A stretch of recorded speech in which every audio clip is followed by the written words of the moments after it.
kekasih Kristus, mari luangkan waktu sejenak untuk mendengarkan renungan singkat Dia Jama bersama hambanya Rini Kustianto. Selamat mendengarkan. Doa kami, Anda mengalami jamahan Tuhan. Ada perselingkuhan di dalam keluargamu? Saudaraku yang terkasih, dimanapun saudara berada, ini merupakan saat yang menggembirakan karena kita dapat saling terhubung di dalam kasih Tuhan. Seperti yang Tuhan katakan, di mana 2 atau 3 orang bersahati dalam namanya, Allah ada di tengah-tengah kita. Saya berdoa biar Roh Kudus kiranya menyingkapkan segala perkara yang terjadi dalam hidup saudara, khususnya masalah perselingkuhan yang terjadi dalam rumah tanggamu. Saudaraku, masalah perselingkuhan sepertinya sudah menjadi tren di abad ini. Suatu gaya hidup yang diciptakan karena dunia yang berdosa dan terhilang. Perselingkuhan bukan hanya menjadi gaya hidup pasangan menikah, tetapi pasangan pranikah pun sudah semakin terbiasa dengan fenomena ini. Berapa banyak istri-istri yang menangis karena mendapati suami mereka melanggar janji pernikahan. Demikian pula sebaliknya. Kehancuran yang diakibatkan pasangan berselingkuh sangatlah menyakitkan, menimbulkan trauma bagi seisi keluarga. Anak-anak korban perselingkuhan orang tua mereka seringkali memiliki kepribadian yang timpang, saudara. Dan apapun yang menjadi alasan terjadinya perselingkuhan, sebenarnya akarnya adalah dosa. Penyimpangan seksual, pengkhianatan cinta, ketidakcocokan karakter, perbedaan prinsip, bahkan dalih keyakinan, dan lain sebagainya. Sesungguhnya semuanya itu hanya tipu muslihat si jahat. Dan tahukah saudaraku, si jahat memiliki satu tujuan di dalam kehidupan. Seperti yang telah diperingatkan Tuhan Yesus dalam Yohanes 10 ayat 10. Di situ dikatakan pencuri datang hanya untuk mencuri, membunuh, dan membinasakan. Saudaraku, iblis dapat melakukan hal itu hanya jika saudara itu memberi kesempatan kepadanya untuk masuk. Bila saudara buka pintu, maka iblis masuk. Pintu itu dapat melalui dosa yang saudara lakukan. Dan ketika engkau memberi tempat, maka iblis akan berpijak.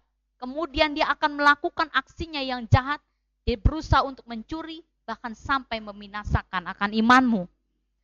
Tahukah saudara, jika si jahat mengikatmu dengan tali dosa, maka saudara akan mulai dirampas habis-habisan. Ia akan mencuri imanmu, kepercayaanmu terhadap pasanganmu juga dicuri. Dia akan mencuri cintamu, apapun yang ada di dalam hidupmu akan dia rampas, karena dia tidak suka engkau bahagia.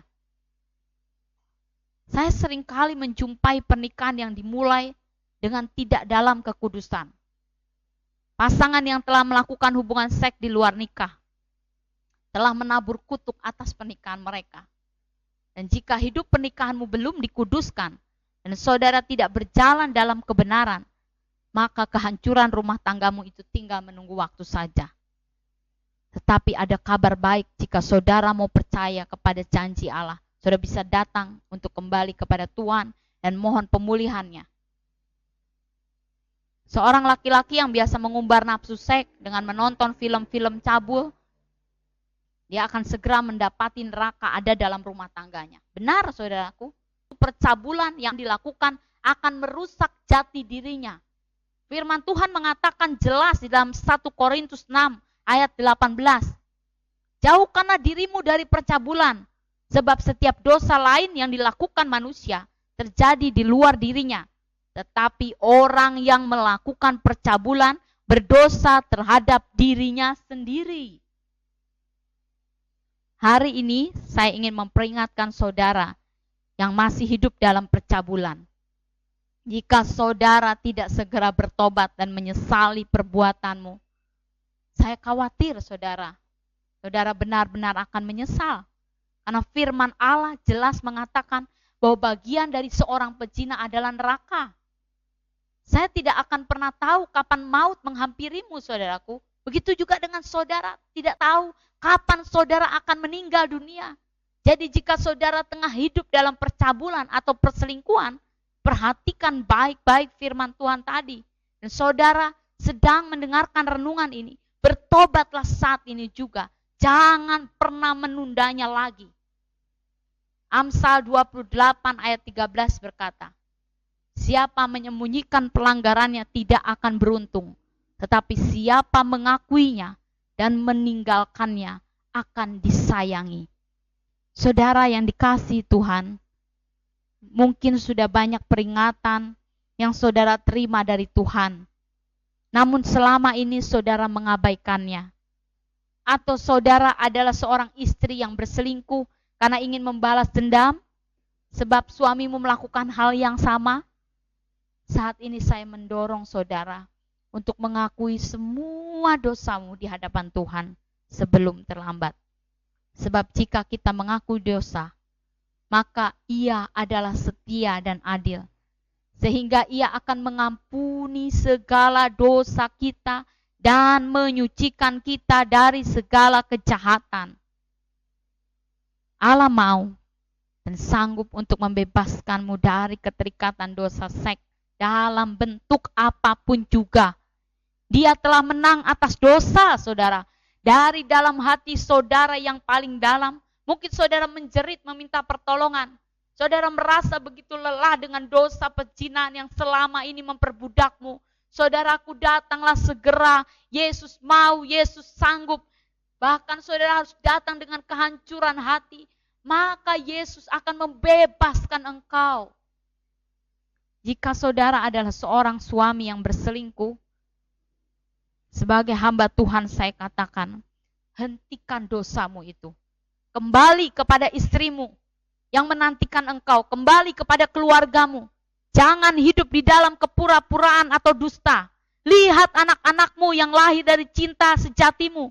Jangan korbankan masa depan mereka hanya demi kenikmatan sesaat dan semu yang saudara kejar selama ini. Lihatlah istrimu yang selama ini menjadi penolongmu yang setia. Bahkan dia mencurahkan jiwa raganya demi saudara dan anak-anakmu. Dan lihatlah dirimu sendiri sekarang. Apakah saudara akan membiarkan dirimu diganjar hukuman kekal hanya karena nafsumu, saudara? Atau jika saudara adalah seorang istri yang berselingkuh karena alasan apapun juga, saya himbau sekarang. Mari sadari perbuatanmu itu yang mungkin tersembunyi dari hadapan manusia. Orang tidak ada yang tahu.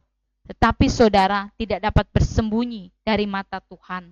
Dan saudara tidak dapat bersembunyi dari mata hatimu sendiri. Dan Dia membenci dosa yang saudara lakukan. Saudaraku, percayalah bahwa Roh Kudus kuasanya sanggup memulihkan pernikahanmu. Karena Dia yang rindu untuk engkau berbahagia dalam pernikahanmu. Bahkan pernikahanmu dapat Dia jadikan indah dan baru jika engkau sungguh mengizinkan Allah bekerja di dalam kehidupanmu. Hanya Yesus, saudara, hanya Yesus yang sanggup mengubah air menjadi anggur, mengubah cinta kasih yang sudah hambar menjadi manis kembali. Ya, hanya Dia yang sanggup melakukan mukjizat. Bukankah mukjizat yang pertama Dia lakukan tatkala terjadi perkawinan di Kana? Bagi kehidupan rumah tanggamu, hal itu dapat terjadi. Mukjizat atas rumah tanggamu. Jadi sekarang saudara, mari datang kepadanya dengan pertobatan. Biar kebencian akan dosa itu engkau tinggalkan. Benar-benar engkau tinggalkan dosamu. Dan saling mengampunilah engkau satu dengan yang lain. Berikan pengampunan kepada suamimu. Berikan pengampunan kepada istrimu. Sekalipun dia telah berselingkuh. Maka saudaraku, saudara akan mendapatkan pengampunan dan pemulihan dari Allah. Saudara dapat menikmati kasih Allah. Dan engkau mulai menjalin kembali hubungan yang telah retak. Saya ingin mengajak saudara sebelum program ini berakhir untuk berdoa. Mari kita berdoa. Bapa di surga, kami datang kepadamu saat ini. Biarlah saudaraku yang mendengarkan renungan ini mendapatkan mukjizat yang engkau janjikan ya Tuhan.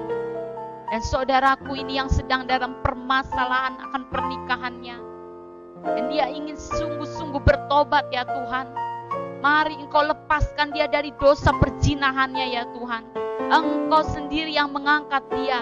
Di dalam nama Tuhan Yesus, setiap ikatan dosa seksual, apapun bentuknya, kami menghancurkan pengaruhnya di dalam nama Tuhan Yesus. Terimalah pengampunan dari Tuhan. Terimalah dia yang membasuh dengan darah yang suci. Terimalah pemulihan hati dan kasih terhadap pasanganmu.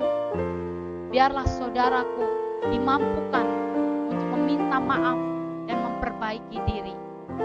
Pulihkanlah bahtera rumah tangga mereka ya Tuhan. Buatlah saudaraku ini dapat menikmati hadirat dan pimpinanmu di dalam kehidupan pernikahannya, dalam rumah tangga mereka. Mencurahkanlah berkat-Mu ya Tuhan. Sucikan, kuduskanlah pernikahan mereka ya Tuhan. Di dalam nama-Mu yang kudus kami berdoa. Haleluya. Amin. Sampai jumpa saudaraku. Tuhan memberkati keluargamu. Kekasih Kristus, baru saja Anda telah mendengarkan renungan singkat Dia Jama. Harapan kami, semoga pelayanan ini memberkati kehidupan Anda.